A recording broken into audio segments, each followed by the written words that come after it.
Assalamualaikum warahmatullahi wabarakatuh. Salam sejahtera bagi kita semua. Selamat pagi anak-anakku. Kali ini kita akan melaksanakan pelajaran jarak jauh atau yang kita kenal dengan istilah PJJ. Pada kesempatan kali ini kita akan membahas tentang statistika. Baik, kita masuk ke materi statistika. Perhatikan data tentang debat calon gubernur pada tanggal 27 Januari 2017.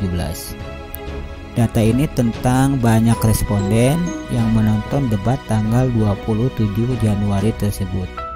Kepada mereka ditanyakan tentang cara penyampaian pendapat dan gagasan, program kerja, pemahaman masalah yang sedang dibahas, dan paling baik secara umum kepada 3 pasang calon gubernur, Bapak Agus dan Ibu Silvi, Bapak Ahok dan Bapak Jarot, Bapak Anies dan Bapak Sandi.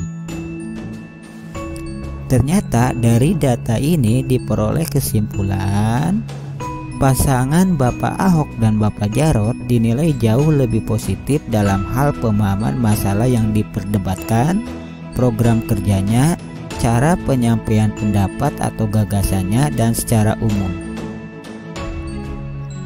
Kita lihat aja, Bapak Ahok dan Jarot ini adalah yang berwarna merah. Kalau kita lihat dari 4 permasalahan ini, ternyata mereka yang paling banyak atau yang paling tinggi diagramnya. Perhatikan pula data berikut. Data berikut ini adalah presentasi jumlah pemilih Pilkada DKI pada tahun 2017 dari 6 wilayah DKI Jakarta. Jakarta Barat sebanyak 21,6%, Jakarta Pusat 9,8%, Jakarta Selatan 20,9%, Jakarta Timur 26,3%, Jakarta Utara 14,3%, dan Kepulauan Seribu 7,1%. Ternyata kalau kita lihat dari data ini, yang paling luas daerahnya adalah 26,3, yaitu Jakarta Timur. Nah, data-data ini atau diagram-diagram ini merupakan statistik. Untuk mempelajari cara penyajian data ini namanya adalah statistika. Jadi, 2 data ini yang kita bahas tadi merupakan statistik atau data statistik.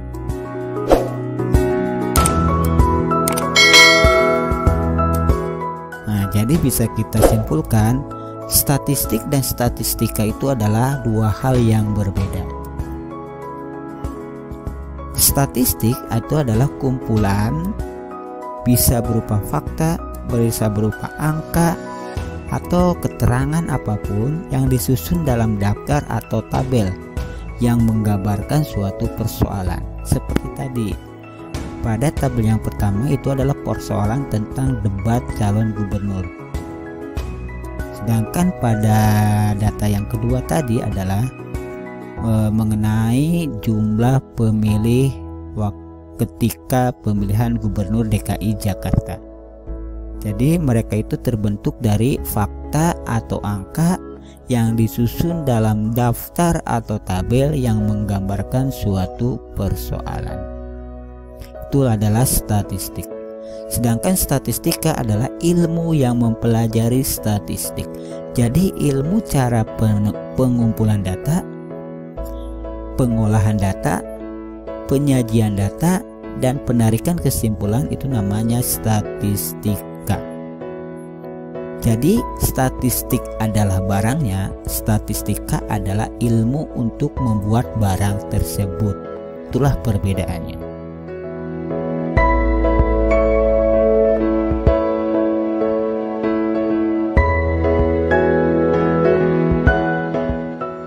Kemudian kita lihat jenis-jenis statistik. Jenis statistik terbagi dua, ada deskriptif, ada inferensi. Bedanya ada di paling akhir. Jadi kalau deskriptif itu tanpa ada kesimpulan. Jadi ada data tapi tidak ada kesimpulan. Sedangkan statistik inferensi adalah statistik selain membahas tentang pengumpulan data, penyajian data, penarikan kesimpulan dari data yang diperoleh. Jadi di sini ada penarikan kesimpulan. Jadi ada kesimpulan. Contoh yang nomor 1 tadi adalah contoh dari statistik inferensi. Kenapa? Karena tadi ada keterangan di bawahnya, yaitu Bapak Jarot dan Bapak Ahok paling tinggi di segala bidang tadi kan, tadi disebutkan. Sedangkan untuk yang deskriptif tidak ada kesimpulan. Contohnya yang data yang kedua, dia cuma penyajian data doang. Tidak disebutkan paling banyaknya daerah mana, paling sedikitnya daerah mana. Itulah contoh dari statistik deskriptif dan statistik inferensi.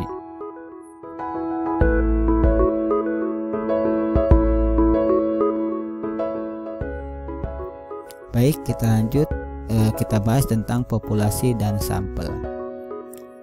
Dalam penyajian data atau pengolahan data atau pengumpulan data tidak terlepas dari populasi dan sampel.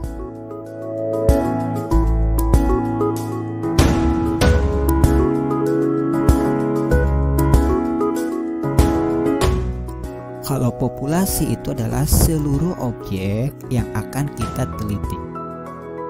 Sedangkan sampel adalah bagian dari populasi. Jadi misalkan kita akan meneliti tinggi badan di sekolah SMK PGRI 28. Berarti populasinya adalah semua siswa SMK PGRI 28. Nah, untuk sampelnya adalah kita ambil misalkan dari setiap satu kelas 20 orang. Nah, berarti sampelnya itu adalah orang yang kita ambil tadi sebanyak 20 orang tersebut. Jadi intinya populasi itu keseluruhan, sedangkan sampelnya adalah sebagian dari populasi. Kalau kita ilustrasikan seperti ini, yang warna biru ini adalah sebuah populasi. Ini adalah seluruh peserta didik atau seluruh siswa SMK PGRI 28. Nah, sampelnya yang tadi kita ambil 10 orang dari setiap kelas. Jadi sampel ini pasti lebih sedikit daripada populasi.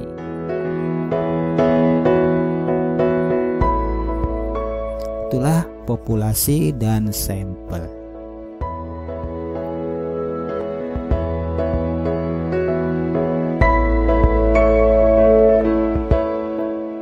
Baik, kita lanjut ke data.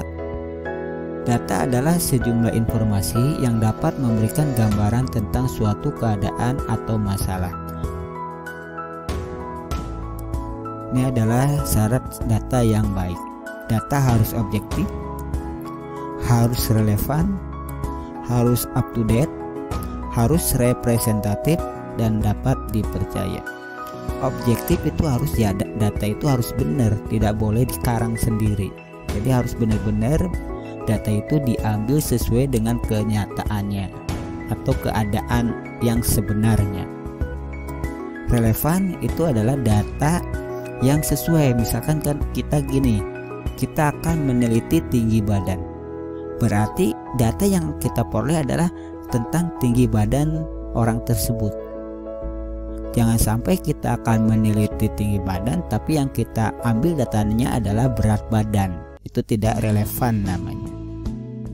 Kemudian harus up to date, jelas data ini harus up to date. Jadi datanya itu harus yang paling baru, jangan yang jadul.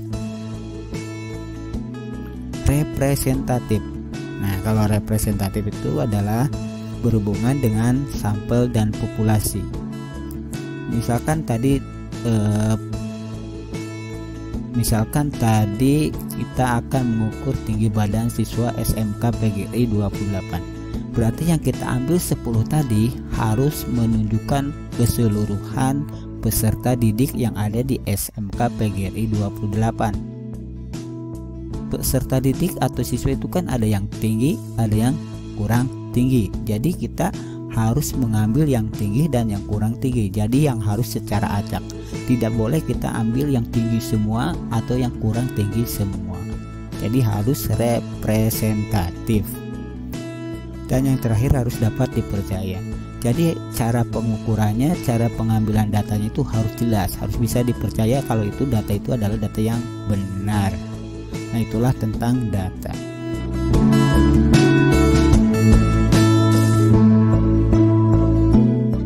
Kemudian kita lihat jenis data. Kita lihat berdasarkan sumbernya. Yang pertama adalah data primer. Data primer ini adalah data yang didapatkan atau dikumpulkan sendiri. Sedangkan data sekunder adalah data yang didapat dari pihak lain. Misalkan tadi dalam penelitian tinggi badan, kalau kita langsung mengukur tinggi badan siswa tersebut, data yang kita peroleh itu adalah namanya data primer karena kita langsung mencatat sendiri atau menghitung sendiri atau mengukur sendiri. Tapi kalau kita mengambil datanya, menanyakan ke pihak sekolah tentang tinggi badan siswa tersebut, berarti itu namanya adalah data sekunder karena bukan kita yang mengukur tinggi badan tersebut. Jadi melalui pihak lain atau orang ketiga.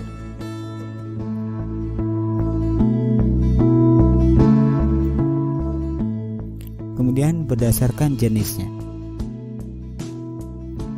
Kalau berdasarkan jenisnya terbagi atas dua jenis, kualitatif dan kuantitatif. Kalau kualitatif itu berbentuk kategori, sedangkan kuantitatif berbentuk angka.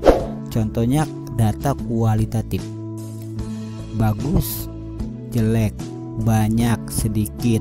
Nah, itu adalah contoh dari data berbentuk kualitatif atau berbentuk kategori. Sedangkan kalau berbentuk angka, misalkan 40, 80, 30 cm, 40 cm, itu namanya data kuantitatif karena dia berbentuk angka. Kemudian data kuantitatif juga terbagi atas dua, ada diskrit, ada kontinu. Data diskrit adalah data dari hasil menghitung, sedangkan kontinu adalah data dari hasil mengukur. Tinggi badan adalah data kontinu. Kenapa? Karena kita mengukur tinggi badan. Banyak siswa merupakan data diskrit. Kenapa? Karena kita hasil menghitung 1, 2, 3, 4 itu namanya diskrit. Jadi itu perbedaan antara diskrit dan kontinu. Nah, kita lihat cara-cara perolehan data. Yang pertama adalah observasi atau pengamatan. Yang kedua adalah wawancara. Yang ketiga adalah kuesioner. Observasi atau pengamatan, wawancara, dan kuesioner. Kalau observasi atau pengamatan, kita langsung mengamati tanpa ada komunikasi. Kalau wawancara itu saling komunikasi, ada tanya jawab, itu wawancara. Kalau kuesioner kita memberikan suatu angket, baru responden yang isi, itu namanya kuesioner. Nah, untuk penjajah data kita akan bahas pada pertemuan berikutnya. Jadi silahkan kalian pahami lagi tentang statistik dan statistika. Untuk tugasnya silahkan kalian rangkum materi yang sudah dibahas tadi. Sekalian catat di buku catatan kalian. kemudian kalian pelajari lagi. Semoga pembahasan ini memberikan manfaat buat kalian dan dapat dipahami sehingga kalian dapat mengikuti PJJ selanjutnya. Kurang lebihnya Bapak mohon maaf. Wassalamualaikum warahmatullahi wabarakatuh.